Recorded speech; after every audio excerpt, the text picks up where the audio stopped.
मेरे बाबा के सभी मीठे मीठे बच्चों को इस निमित्त का नमस्ते। आज की मुरली से आप सभी आत्माओं ने, मेरे बाबा के सभी मीठे मीठे बच्चों ने अपने पुरुषार्थ अनुसार, अपनी यथा स्थिति अनुसार, संस्कारों अनुसार मोतियां तो मुरली से चुन ली होंगी, लेकिन अपने पुरुषार्थ को तीव्र करने के लिए बुद्धि रूपी कलश को ज्ञान रूपी माखन से भरने के लिए करते हैं मुरली का मंथन। आज की मुरली में बाबा कह रहे हैं कि हमें पत्थर जैसे जीवन से वो हीरे जैसा बना रहे हैं, तो खुशी तो होनी चाहिए ना। इसलिए बाबा ने बहुत ही अच्छी बात कही जब बच्चों ने पूछा कि बाबा कि ये हीरे जैसा जीवन में माला के दाने कौन बनेंगे, तो बाबा कहते हैं जो कर्मातीत अवस्था को पाएंगे। और कर्मातीत अवस्था पाने के लिए क्या करना होगा? बुद्धि रूपी कलश में सिर्फ ज्ञान रूपी माखन होना चाहिए और कोई भी कचरा नहीं, कोई भी विकार नहीं। तो इसके लिए क्या क्या होगा? तो जो बुद्धि रूपी कलश है उसमें जब ज्ञान रूपी माखन रोज मुरली मंथन से भरते जाएंगे, तो जो भी विकार अंदर बचे हैं वो झाग की तरह जमा होकर के ऊपर आ जाएंगे और एक योग की अग्नि से वो कलश के, बुद्धि रूपी कलश के बाहर निकल जाएगा। तो एक तो हुआ ये उदाहरण, और दूसरा है कि बाबा कहते हैं जो कर्मातीत अवस्था को पाएंगे वो माला के दाने बनेंगे। तो कर्मातीत अवस्था को हम कैसे पा सकते हैं? इसके लिए इस निमित्त के पास एक उदाहरण है कि बोलचाल की भाषा में हम जिसे कहते हैं ना बेगारी करना, हम किसी का बेगारी करेंगे क्या? वही वाला बेगारी। जब हम अपना कोई काम करते हैं भौतिक में, लौकिक में, तो हम उसको अपना काम समझते हैं, मेरा काम है, उसमें मेरा क्या प्रॉफिट है, मेरा क्या मुनाफा है, मुझे क्या फायदा होगा, हम इसको क्यों करें। ये हमारे पास, हमारे चित्त में बहुत सवाल इस तरह के रहते हैं और उनका जवाब ढूंढने पर ही हम कोई काम करते हैं। लेकिन अगर हम इसी काम को बेगारी की तरह करें कि किसी बस कर देना, हमको इससे कोई मतलब नहीं है, ये मेरा काम नहीं है, ऐसा अगर सोच के करेंगे तो कर्मातीत अवस्था को पाएंगे। तो हमारा उस काम से जुड़ाव नहीं रहेगा, किसी भी दूसरी आत्मा से जुड़ाव नहीं रहेगा, बस वो एक आत्मा, मैं एक आत्मा, बस आत्मिक भाई भाई है, इसके अलावा और किसी से कोई गहरा संबंध नहीं रहेगा। तो अंत अवस्था में क्या होगा? बाबा की ही याद में रहेंगे।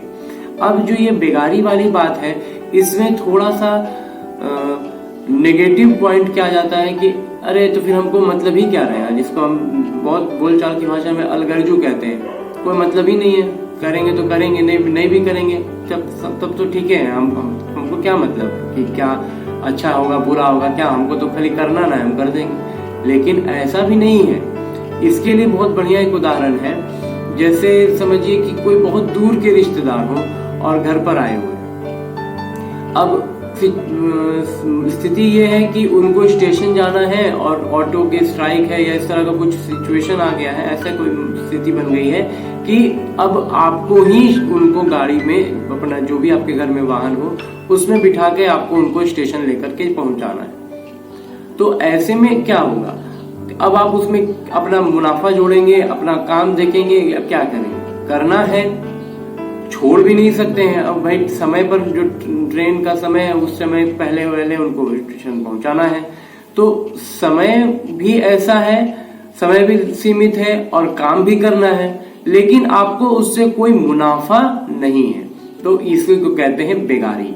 लेकिन अब जो ध्यान देने वाली बात है, बेगारी तो कर रहे हैं हम किसी काम के लिए, हमको उससे कुछ होने जाना नहीं है, लेकिन हमको वो काम करना पड़ रहा है। बिल्कुल ऐसे ही अपने जीवन के हर कार्य को करना है। लेकिन यहाँ ध्यान देने वाली बात यह है कि जो गाड़ी चलाने का काम है, अब उनको बिठा के गाड़ी चला के जो स्टेशन जाएंगे, तो क्या अब हमको ये बेगारी करना है तो हम गाड़ी चलाना भूल जाए, हम छोड़ जाए, छोड़ो जैसे भी चलता हो, जो ट्रैफिक के जो नियम होते हैं, जो सड़क के जो नियम होते हैं, उनको कैसे गाड़ी चलाना है, दायां चलना है, बायां चलना है, हॉर्न बजाना है, कोई इंडिकेटर दे रहा, तो इस तरह की छोटी छोटी हर बात को तो ध्यान में रखेंगे ना। ऐसा थोड़ी है कि हम बेगारी कर रहे हैं इसलिए हम गाड़ी चलाना भूल जाएंगे, ऐसा तो नहीं है। बिल्कुल वही बात है कि हम अपने दैनिक जीवन में जो अपने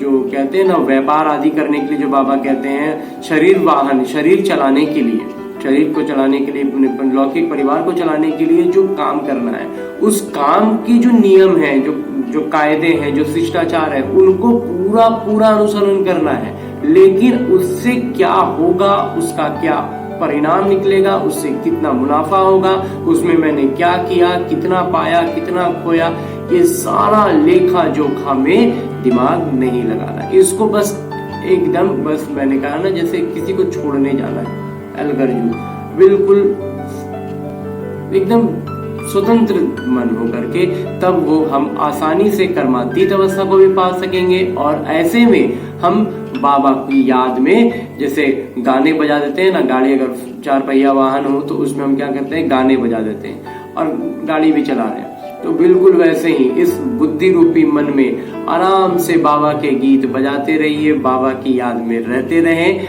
और बाबा के कर्मातीत अवस्था को भी पहुंचेंगे और माला के दाने भी बनेंगे। और जब ये लेखा जोखा बुद्धि से हटेगा तो समय भी होगा और बाबा की याद भरने के कारण मिठास भी होगी, तभी तो बनेंगे मीठे मीठे बच्चे। और एक बात जो आज बाबा ने चर्चा की है मुरली में, वो ये कि बहुत से बच्चे ऐसे हैं जो कहते हैं कि मैंने दिया है, ये मैंने दिया है, चाहे वो सेंटर में कुछ दें या और भी कुछ, कोई भी तरह का कुछ दान करते हैं, तो उसको बाबा कहते हैं भूल जाओ। लेकिन माया हमें ऐसा करके स्थिति रखती है, विकार ऐसा बुद्धि में चढ़ा हुआ रहता है कि वो याद दिलाते रहता है कि नहीं ये मैंने दिया था, ये हम दिए थे, ये मेरा दिया हुआ है, तो मतलब उस पर हक है। ऐसा नहीं होना चाहिए। अगर ये है तो मतलब विकार आपके बुद्धि रूपी कलश से बाहर नहीं गया है। इस बात का पूरा पूरा ख्याल रखना है। और अंत में बाबा वरदान देते हुए कहते हैं कि काम महाशत्रु को तो एकदम भगा देना है, लेकिन उसके साथ साथ सभी विकारों को भी भगाना है। बहुत सी आत्माओं का क्या है, बहुत सी बच्चों का, कि वो काम महाशत्रु को तो रोक लेते हैं, पुरुषार्थ लगाते हैं उसको, कोई युद्ध के द्वारा और कोई सहजता से रोक लेते हैं, लेकिन और भी जो छोटे छोटे विकार हैं और खास करके क्रोध जो है, उसके छोटे छोटे जो नमूने होते हैं उनको वो पास में रखते हैं, क्योंकि छोटे बच्चे सबको प्यारे लगते हैं ना, तो क्रोध के बच्चों को भी रखते हैं। बाबा ने आज बहुत प्यार से कहा है कि ये छोटे छोटे क्रोध के जो नमूने हैं ना, ये फिर बड़े हो जाएंगे, इसलिए उनका अंश भी ना रहे। अच्छा, मुरली मंथन से इस निमित्त द्वारा ये था थोड़ा सा माखन।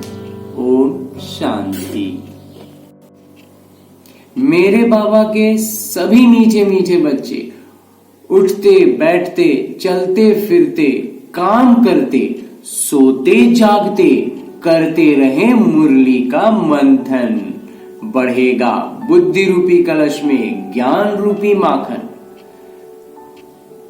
छटेंगे विकार, होगा विकास, बढ़ेगा पुरुषार्थ, होंगे कई निज अनुभव,